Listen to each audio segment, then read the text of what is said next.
So quick PSA to all Canon R5C and R5 users who are having issues tethering their cameras to Capture One. I've done some experimenting and I found a couple things that could be causing issues. One of them is software related. On your PC/Mac, you want to make sure that you're not running multiple software that could be conflicting each other. So I had Canon's native software, the Canon Utility 3.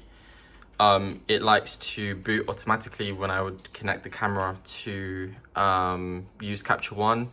And when that happens, it all seems to kind of freak out and shut down and nothing works. So I removed that software and that helped stability.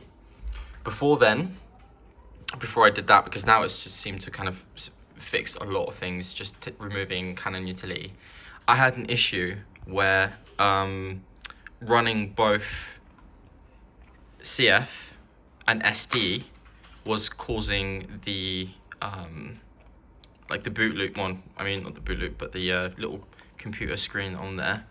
So having the SD card removed and just CF, that would instantly allow connection between the computer and the camera, and it is very consistent. After removing Canon Utility, I'm now able to use both without any issue, like without any stability issues or anything like that. But it is an observation I made that might be helpful for you to experiment with if you're having trouble there. Another thing I found was power settings in the, oh, is that, oh, it's gonna show me up. There we go. So this is, I was actually filming this earlier and this didn't happen. I was talking about consistency and reliability. If you want the most reliable connection when shooting onto Capture One and your own camera, don't use the SD card. Just have CF. So now you saw it was stuck. If I remove the SD card, it connects straight away. So this is the issue I've been having with this. I've just had my third professional shoot with this set up because I've just changed from the R6, and every time I've done testing before, made sure it worked, and then set up my shoot, get the camera connected, and then it would just boot loop. It would not start. It wouldn't connect, and then have to resort to another solution. So this is something that I found that really helps for this particular setup. So don't run both CF and SD, just run CF, because it might work sometimes and others not. So let's see if it works this time, disconnecting it and reconnecting it.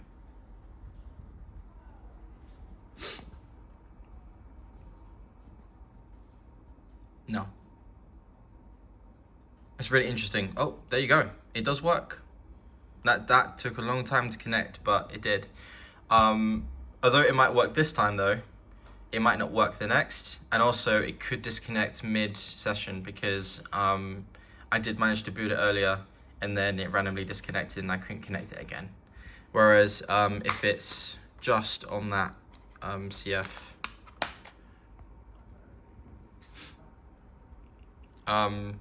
I've run this test multiple times, and the CF is by far most consistent.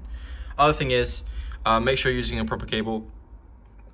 Play with the ports because sometimes that can vary, and also something that I found that affects the performance is making sure that your laptop is hooked up to power, or making sure that your battery settings are set correctly.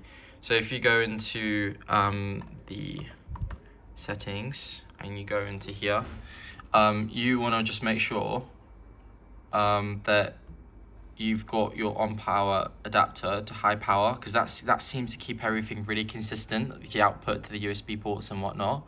If it's an automatic, you're just letting Apple kind of decide if it's low or high power, and I think that may disturb the stability of the USB ports. And I found that it's more consistent when I am plugged in. Like when I do have this plugged in, it seems to work a bit more consistently. I've had this off because I've been doing tests. But yeah, it'd be great to have everyone else's opinions. This has been a really kind of embarrassing issue to have when, you know, the client is up your ass and, you know, you've done something you tested before, but it's not working, and then you have to resort to something else. So yeah, just a quick recap. So you have software. Make sure you don't have multiple softwares running at the same time that can conflict and cause a shutdown. Camera itself, don't run both CF and SD card in the camera, just run CF and see how you get on with that. Make sure you use a decent cable, and try not to go over 4 meters. If you can go shorter, then I think that would be better. Make sure that you play with the ports, because sometimes on the Macs the throughput can be slightly different depending on what it is.